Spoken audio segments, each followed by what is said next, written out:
ரொம்ப ஈஸியாக தேங்காய் பால் சாதம் எப்படி பண்ணுறதுன்னு பார்க்கலாம். ஒரு குக்கர் வச்சுட்டு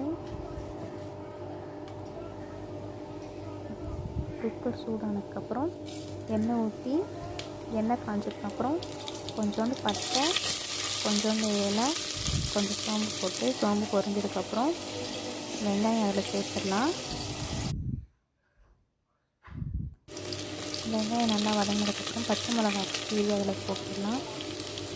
பச்சை மிளகாய் போட்டு கொஞ்சம் மஞ்சள்தூள், கொஞ்சம் சால்ட்டு, கொஞ்சம் இஞ்சி பூண்டு பேஸ்ட்டு எல்லாமே அதில் சேர்த்து நல்லா வதக்கிடலாம்.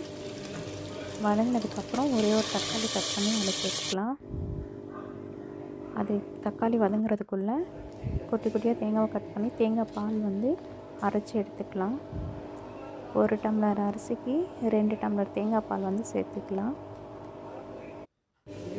தேங்காய் பால் லைட்டாக கொதிச்சோடனே அரிசி அதில் சேர்த்துட்டு குக்கர் 3 விசில் விட்டுடலாம்.